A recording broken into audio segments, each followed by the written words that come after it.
We have a compromise. We have a compromise in the Senate on health care reform. It's been a long time coming. They've apparently agreed to it. Now they kick it over to the Congressional Budget Office to get the numbers back on it, to see how those numbers come out. Is it going to be deficit neutral? Is it not? Will the conservative Democrats and the liberal Democrats sign on to it? Will they be able to get enough votes, the 60 votes they need, to get past that pesky Republican/Lieberman filibuster? So this broke very late in the day yesterday. Mentioned, and I said I'd break it down for you guys, tell you who's in favor of it, who's against it today, and what does it do? Okay, so what is the compromise? First of all, it appears the public option is, well, dead. Very limited or non-existent is the word that's coming out on it now. They have not given us the exact proposal yet because they want the CBO to show get the numbers on it back before they show the actual proposal. But it appears the public option is not in there. Okay. So now, point number 2 is, well, on the other hand, they're going to lower Medicare eligibility down to 55 years old as opposed to 65. But you can buy into Medicare. Okay. Now, who gets to buy into Medicare? How much is it going to cost? How would it work? Those details at this point, again, are sketchy. We don't know a lot of that. Some are worried that they're going to only take the sickest Americans that are 55 to 65, and so in which case that's the insurance industry basically dumping the people they don't want to cover anyway and keeping the healthy people to make more money. Others are saying, no, it's going to cover 55 to 65, and Howard Dean says, hey, you know what? It's better. Why build a second bureaucracy? When we already have Medicare, it already works very well. Let's bring that down to 55. Point number 3 is they would have private industry come up with an alternative that would get negotiated.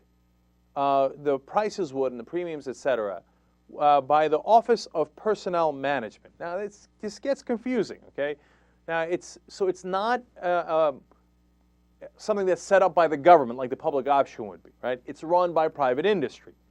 But Office of Personnel Management gets to negotiate prices. So hopefully that keeps costs down a little bit. Now, will that actually work? I don't know. We're going to have to get some experts on here, and they'll be guessing, okay? The one thing we know that's in favor of the Office of Personnel Management is that they run health care for federal employees. And federal employees are ecstatic about their health care. That's the one group in the country that we know gets good health care. Now, does that mean that we could all get their health care? No, it doesn't necessarily mean that at all. Okay, that is not the proposal. So now, how do we, figure out who's telling the truth here, who's not? Is it a good program? Is it not a good program? Well, let's go to the experts, right? So what's curious about it is how many people are happy about it on both sides. So some of the conservative Democrats came out, like Mark Pryor, and he was like, oh, this is fantastic. Once people find out what we did, it's going to be great. Senator Rockefeller, who's one of the liberal Democrats in this case, hammering this out, came out and said, I got a smile on my face, and I don't normally smile. Okay, so they both seem pretty happy with it. And then you go to the people outside the government that have been fighting on both sides. You go to Howard Dean. He says that this is an excellent program. It's a very good compromise. You don't get exactly what you want. Yes, the public option has gone under the circumstance, but you know what? At least we got something in return. And he thinks Medicare is the better way to go with it in terms of broadening that to people that are 55. Anthony Weiner, one of the strongest fighters in this case, on the progressive side, came out and said, let me give you an exact quote here if I have it in front of me. And I don't. So, oh no, here it is. It is an unvarnished, complete victory for people like me who have been arguing for a single-payer system. That's very strong words. So it seems like, hey, all right, good. So maybe this isn't so bad after all, at least according to the people who've been fighting for it. But then you go to the other side, and all of a sudden there's trouble. Private insurance industry loves it. That's curious. How could Howard Dean and Anthony Weiner and private insurance all love it at the same time?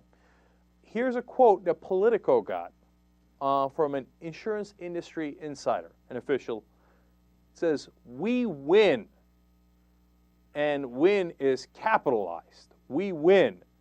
Administered by private insurance companies, referring to the plan. Let's get that quote up there, guys. Administered by private insurance companies, no government funding, no government insurance competitor. So they think it's a complete and utter win for the private insurance industry. So it's saying, look, we get to run it. There's no government funding for it, and there's no competition for us in this. So then, look, when you go to the experts, it's kind of a toss-up. You don't know what's. MoveOn comes out and says it's terrible. They say that they bargained away the heart of healthcare reform by allowing conservative senators like Joe Lieberman and Ben Nelson to hold the process hostage and protect big insurance. Now, when you go to the other side, the Mayo Clinic Health Policy Center, and they're not in league with the insurance guys, but they're worried about their own money, and they're running Health Policy Center. They say that this would ultimately hurt patients by accelerating the financial ruin of hospitals and doctors across the country. So which one is it? I don't know. I mean, you got people on both sides who love it and people on both sides who hate it. So this is a strange one, Mr. Grinch. I don't know which way to go here. And for me, trying to look at the very little details that we have of the plan, you know, can I tell if the Office of Personnel Management will be able to negotiate the prices well enough that we get a good deal? I don't know. You know, and for Medicare, dropping down to 55, that doesn't really affect me. I mean, I'm happy about the people that are covered 55 to 65. But let me make an important point on that, though, okay? If it's everyone between 55 and 65, and it's a real plan that will actually cover those people, well, that might push me over the edge, even if I don't believe the OPM side, the Office of Personnel Management, and that side's going to work. So well, at least we got a little bit of expansion there, and if it keeps working, then they're going to say, hey, if it's working for that, why not push it down to 45, et cetera? And you know what? That starts immediately in 2010, according to this deal. So instead of waiting all the way until 2014, 2010. So that might push me over the top and saying, I don't love it, but maybe it works. But if they come in with their usual nonsense of, oh, yeah, it's 55 to 65, except private insurance gets to keep all the healthy ones and keep making money off that, and all the sick and you know, the people that have the pre-existing conditions, et cetera, we dump on the lap of the government, then hell no. But whether I say hell no or not, apparently it doesn't matter because, shockingly enough, because the senators seem to be on board for this. So let's go to the senators, except with a notable exception here, and two abstentions that I want to hear more about in a second. So when you go to the senators, on the conservative side, you have Blanche Lincoln and Mary Landrieu, and they seem like they're pretty happy with it. Lincoln says, I got to wait for the CBO numbers to come back, but I think this is positive overall. Mary Landrieu thinks that they really hit a compromise that can work, so they seem to be covered. And then that makes me worry about how happy they are about it, right? And even Joe Lieberman says he'll keep an open mind about it. Lieberman's how can Lieberman and Dean agree on the same thing? I don't know. The world's topsy-turvy. All right, so here comes trouble from the left side, which doesn't happen often. Guess who it is? Roland Burris. He said, look, I don't think you heard me the first time. I didn't stutter. This one doesn't have a public option in it, and I told you I'd filibuster something that doesn't have a public option. So what are we going to do now? Now, look, people don't take Roland Burris seriously, maybe for good reason, and maybe he won't really do it. But it would be interesting.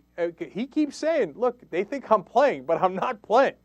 If it doesn't have a public option, I'm going to vote against it, and you're not going to get it. Now, it's an interesting thing because it's, you know, Roland Burris is not what, you know, the standard bearer for good, honest, progressive politicians. But at the same time, if he takes that stand, I don't know how they're going to get beyond it.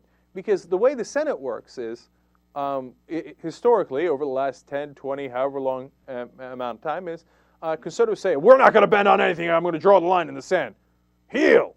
And the liberals do. And the liberals go, oh, well, you know, I don't want to draw a line in the sand, and, you know, we're going to negotiate.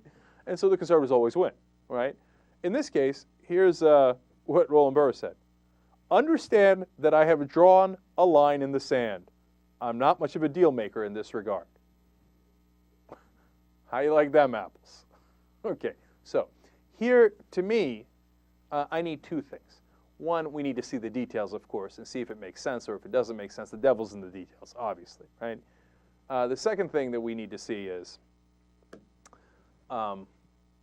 where do the guys that we trust the most in the Senate come out on this? And you know the two guys I'm going to go to, Feingold and Sanders.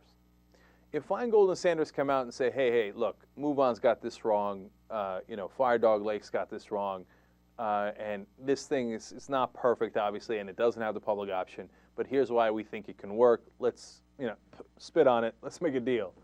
Then I'm going to, that's going to sway me a lot, right? Now, some people are beginning to say, no, wait for those guys because Howard Dean is a sellout. Now, those are strong words. I'm definitely not saying that, okay? And I don't want to question his motives. If you show me reason to question his motives, then I will, right? So let's wait on Sanders and Feingold and see what they have to say about it. And then let's use our own judgment, obviously, when we see the details of the bill and break it down and of the compromise. But, man, the drama continues. Fascinating.